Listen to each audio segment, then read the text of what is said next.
ஓம் சக்தி. இரு உருவ காட்சி என்ற தலைப்பின் கீழ் எங்கள் குடும்ப வாழ்வில் நிகழ்ந்த அற்புதம் ஒன்றை பதிவிட்டுள்ளேன். அதன் தொடர்ச்சியாக ஆச்சாரிய தேவோபவ பதிவு ஒன்றில் இன்னொரு அற்புத நிகழ்வை இங்கே பதிவிடுகிறேன்.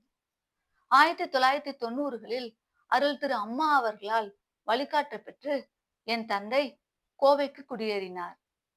அருகாமையில் அமைந்திருந்த வழிபாட்டு மன்றத்தில் தொண்டு செய்து வரலானார். நாட்கள் செல்ல பொறுப்பாளராக பொறுப்பேற்று தொண்டுகள் பலவும் செய்தார்.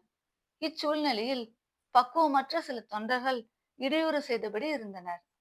அவர்களால் என் தந்தை மிகுந்த மன உளைச்சல் அடைந்தார். அது ஆரம்ப காலமாதலால் விட்டு பிடிக்கும் தன்மையை என் தந்தையும் அறிந்திருக்கவில்லை. அந்நாட்களில் ஒரு நாள் இரவு தூக்கம் வராமல் மிகுந்த மனவேதனையுடன் தன்மேல் அவதூறு பரப்புபவர்களை எண்ணி கலங்கினார்.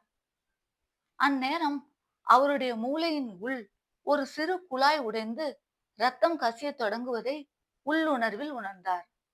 அதே நேரம் ஒரு தெய்வீக திருக்கரம் மூளையினுள் நுழைவதையும் தன் விரல்களால் ரத்தத்தை குழாய்க்குள்ளே திருப்பி செலுத்தி மெல்ல தேய்த்து அந்த உடைப்பை சரி செய்வதையும் உணர்ந்தார்.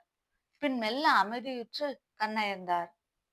மறுநாள் விழிப்புற்று நடந்ததை சிந்தித்து பார்த்தார். தன்னை வழிநடத்தி கொண்டிருக்கும் குருதேவரின் தெய்வீக திருக்கரம் தன் மூளையின் இரத்த கசிவை நொடியில் சரி செய்திட்டதை மலைப்புடன் எங்களிடம் உரைத்தார். நாங்கள் அனைவரும் பக்தியுடனும் பணிவுடனும் ஆன்மீக குரு அருள் திரு அம்மா அவர்களை இறைவனாக காணத் தொடங்கினோம். ஓம் சக்தி.